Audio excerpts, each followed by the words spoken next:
Hola a todos, bienvenidos a Jaque Mates. Esta va a ser la primera de 2 sesiones que voy a preparar sobre todo lo que debes de saber sobre vectores. Nos centraremos principalmente en vectores en el plano. Y os recuerdo que es muy importante que hayáis visto ese concepto de introducción de los vectores y sus características en un vídeo anterior que se llama Magnitudes y Vectores. Pues nada, vamos a ello. Comenzamos viendo lo que es un vector fijo, que es un segmento orientado, ¿no? Lo que es un vector, pero que viene determinado por 2 puntos. Uno para su origen, que determina el origen, que normalmente llamamos A, pero eso es lo de menos, puede ser A, puede ser P, Q, R, un punto. Y otro punto que determina el extremo, que normalmente llamamos B.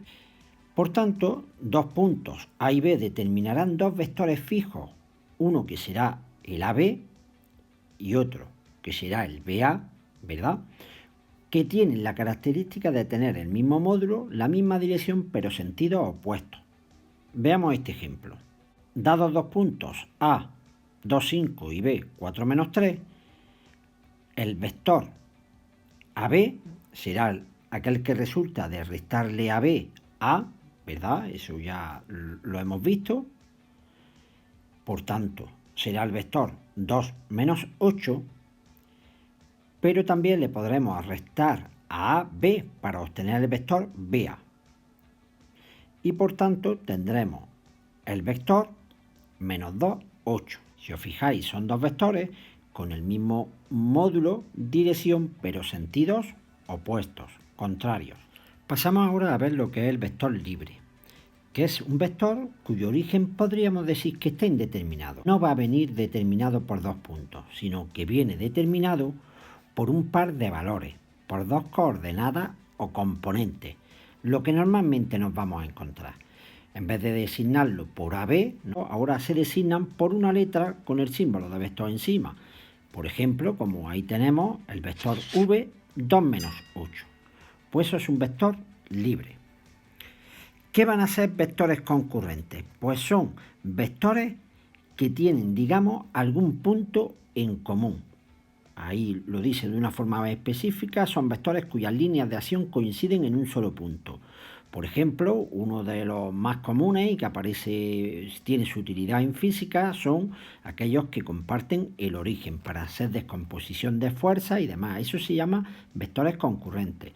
Pero este siguiente ejemplo, esos vectores también son concurrentes porque sus líneas de acción coinciden en un punto. Vectores equivalentes son aquellos vectores que tienen un mismo módulo, dirección y sentido. Es normal que penséis, sé lo que estáis pensando, diréis, pues bueno, entonces son vectores que son iguales. El mismo vector, mejor dicho. No exactamente. Pensad que todos aquellos vectores que tengan el mismo módulo, dirección y sentido, pero que estén en diferentes sitios, ¿no? Por decirlo de alguna forma, o sea, que tengan diferente origen y diferente extremo, van a ser equivalentes siempre que tengan el mismo módulo, dirección y sentido. Por ejemplo, esos vectores de ahí pueden ser equivalentes porque tienen el mismo módulo, dirección y sentido, y sin embargo no son exactamente el mismo vector, porque tienen diferente origen y diferente final. Vectores coplanarios, muy sencillo, son vectores que están situados en un mismo plano, que es lo que nos estamos centrando en estas sesiones, en vectores en el plano y no en el espacio, que es cuando aparece X, Y y Z. Esos vectores de ahí serían vectores coplanarios. ¿Qué serán vectores colineales? Pues son vectores que están en una misma línea recta. Fijaros bien, eso estaría determinando una recta y ahora estos 3 vectores están sobre esa misma recta. Pues se dice que son vectores colineales. A continuación vamos a ver rápidamente 3 tipos de vectores para ver después su aplicación a través de diferentes ejercicios. Vector unitario, que es aquel cuyo módulo es la unidad. Y ahora veremos su utilidad y cómo obtenerlo en un ejercicio. Vectores ortogonales son aquellos vectores que son perpendiculares, es decir, forman entre ellos 90 grados. También vamos a ver qué utilidad tiene y qué aplicaciones. Y por último, vectores ortonormales son aquellos vectores que además de ser perpendiculares, son unitarios, cumplen esos dos requisitos simultáneamente. Pues bien, vamos ahora a ver algunos conceptos nuevos y a poner en práctica los conceptos vistos hasta ahora. Dados los vectores u, v, w y z, en el apartado A nos piden el producto escalar, algo que debemos definir previamente y que es muy importante porque tiene infinidad de aplicaciones en ejercicios tipo de examen.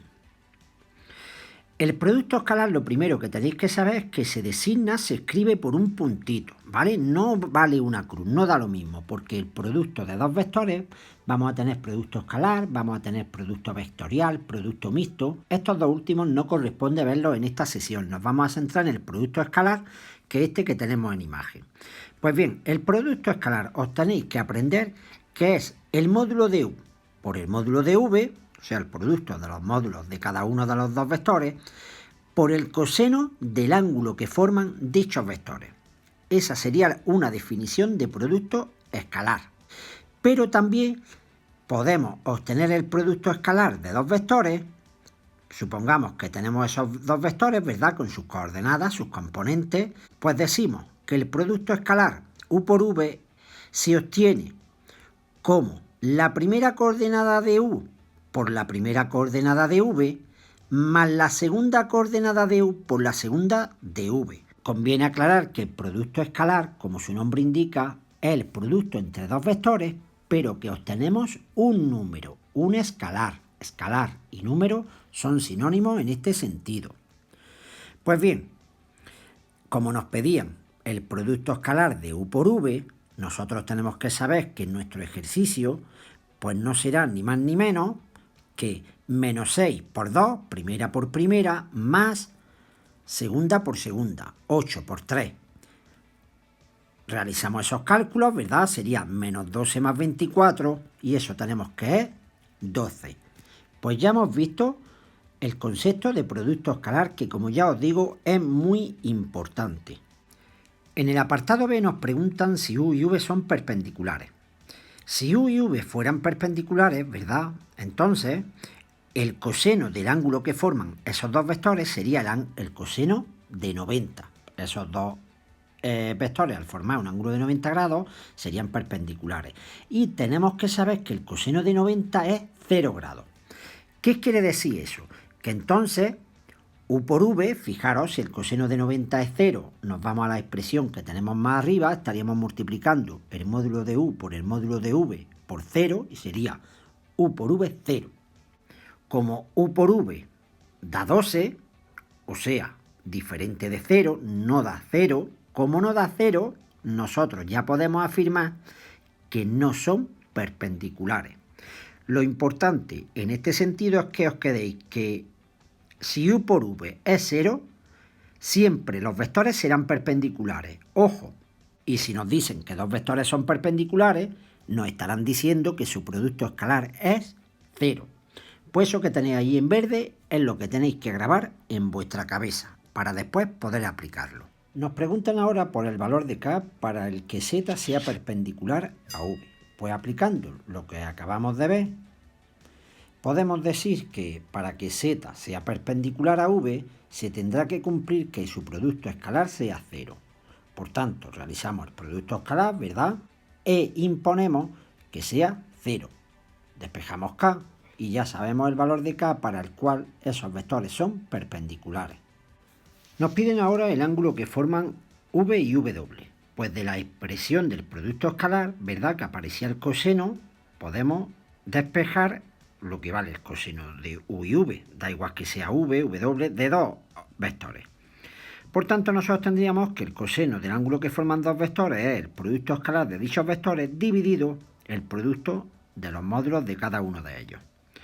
Por tanto, en el caso que tenemos, podemos decir que el coseno del ángulo que forman v y w, pues tendríamos que hallar, como veis ahí en pantalla, el producto escalar de v por w, que es 22, y el módulo de cada uno de esos vectores, que ya sabemos hallarlo.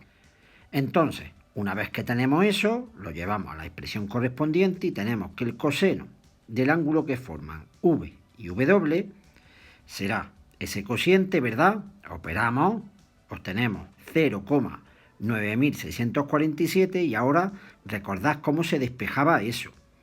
Nosotros no queremos saber el coseno, queremos saber el ángulo. Por tanto, hacemos arcocoseno de 0,9647 y obtenemos que el ángulo pedido es aproximadamente 15 grados. En este ejercicio nos dan dos vectores u y v y en el apartado A nos pide un vector en la misma dirección, es decir, paralelo a v y de sentido opuesto, contrario.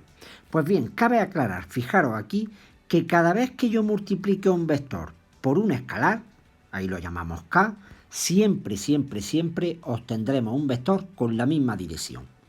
Solo con una salvedad, fijaros, que si k es positivo será paralelo y con el mismo sentido. Y si k es negativo, lo obtendremos con sentido contrario, que es lo que nos interesa en este caso.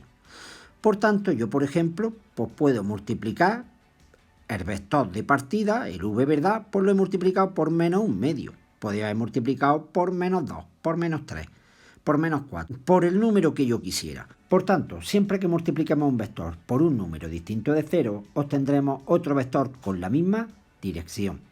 En nuestro caso, el vector definitivo sería ese que tenemos en pantalla, con la misma dirección y sentido opuesto que v.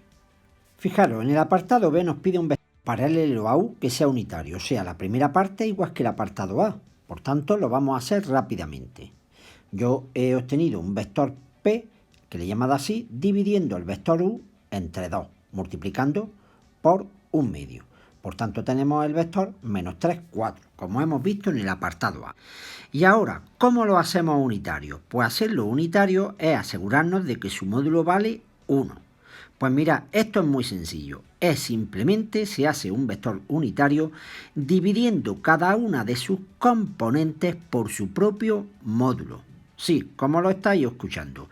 Hallo el propio módulo de P, en este caso el módulo da 5, ¿verdad? Y ahora dividimos cada una de sus componentes, o sea, menos 3 y 4, por ese módulo. De modo que obtendríamos que el vector menos 3 quintos, 4 quintos, es paralelo a u y además es unitario. Comprobad que es unitario hallándole su módulo y veréis como P2 tiene de módulo la unidad, o sea, su módulo da 1. Pues así se transforma en unitario, dividiendo por su propio módulo. Nos piden en este apartado ser un vector ortonormal a v. Eso tenemos que recordar que es un vector perpendicular a v y de módulo 1, unitario. Por tanto, para obtener un vector perpendicular a otro, os digo un truquillo. Nosotros vamos a obtener un vector que he llamado Q, perpendicular a V, y el truco es el siguiente. Cambiamos el orden de las coordenadas de las componentes del vector dado, o sea, en este caso de V, y una de ellas, solo una, de signo. Por tanto, un vector perpendicular a V podría ser vector 3, 2. ¿Veis? He cambiado el orden y solo una de ellas de signo. En vez de menos 3, 3. Por tanto, tenemos una segunda solución, que sería cambiar el orden, fijaros, menos 3, 2, y ahora cambio de signo el 2. Cualquiera de estas dos, lo podéis comprobar, sería perpendicular a V. Y ahora nos falta hacerlo de módulo la unidad. Eso ya sabemos. ¿Qué era hacerlo de módulo la unidad? Calcularle su módulo y dividir cada una de las componentes por su propio módulo. Por tanto, fijaros, ese sería el vector solicitado. Ese es perpendicular a V y de módulo la unidad. Vamos a racionalizar, que siempre queda mejor el resultado, y lo dejamos de esta forma. Si os parece bien, podéis hacer estos mismos 3 apartados teniendo en cuenta estos dos vectores y me podéis dejar vuestras dudas, vuestras soluciones en los comentarios. Pues esto ha sido todo en esta primera sesión de las dos que vamos a tener y nos vemos en una próxima sesión. ¡Chao!